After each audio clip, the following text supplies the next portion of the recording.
स्वामी श्रद्धानंद भक्त अमीचंद जैसे लोग जिन्होंने सारी बुराइयों को त्याग दिया और महात्मा बनकर के कितना कल्याण किया, इतना कल्याण किया स्वामी श्रद्धानंद ने। शुद्धि आंदोलन चला करके उस समय 9 लाख मुसलमानों को पुनः हिंदू बनाने का काम किया। इतना बड़ा काम किया, इतना बड़ा काम अमीचंद ने किया। जो शराब पीता था, मांस खाता था, वेश्याओं के यहाँ जाता था, पर ऋषि दयानंद की सभा में 2 बार जाने का अवसर मिला। इतना परिवर्तन आ गया कि सारी बुराइयां छोड़ करके वो साधु बन गया, भगवान के गीत गाने लगा, वेद का प्रचार करने लगा और लोगों ने उसे भक्त अमीचंद कहना शुरू कर दिया।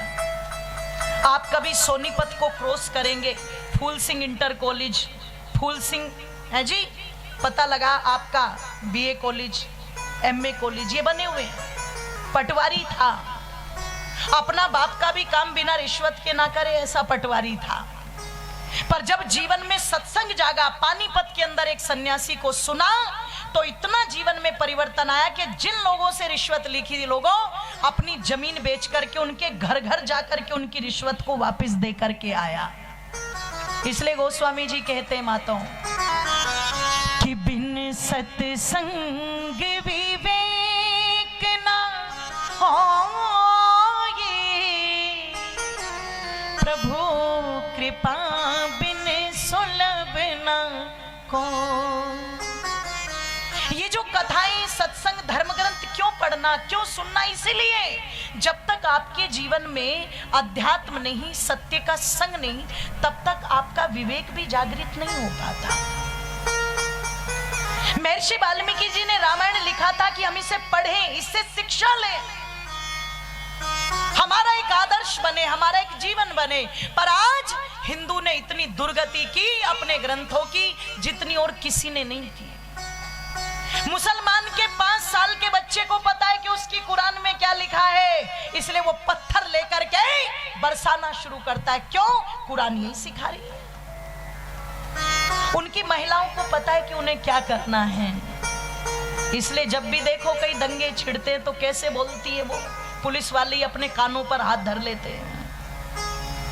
एक 5 वर्ष के सिख बच्चे को पता है कि अगर मुझे गुरुद्वारे में जाना है तो सर पर रुमाल बांध करके मुझे प्लेट साफ करनी है, जूते साफ करने हैं। एक ईसाई के बच्चे को पता है कि संडे टू संडे मुझे चर्च में जाना है। एक बार कभी अपने घर में भी देखना, आपके बच्चे को भी पता है रामायण में क्या लिखा हुआ है?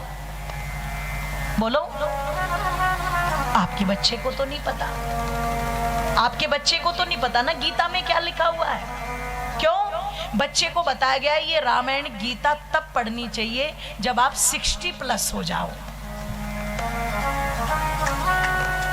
और गीता तो तब काम आएगी जब शरीर से तुम्हारे प्राण, जोर से बोलो, ओहो, कई जगह तो कुछ लोगों ने टेक्निक ही लगा रखी है, अरे बोले प्राण निकल जाएंगे जल्दी, गीता पढ़ दो।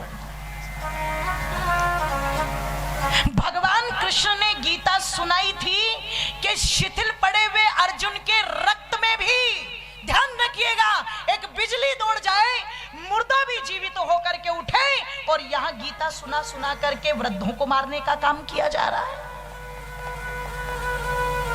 जितनी दुर्गति से हिंदू ने अपने धर्म की और अपने ग्रंथों की है, इसने किसी ने भी नहीं की। रामायण लिखा गया है पढ़ने के लिए, और जैसे भारत देश का एक संविधान है, वैसे रामायण हमारे परिवारों का संविधान है। परिवारों को उत्तम बनाना हो तो रामायण सुनिए और पढ़िए।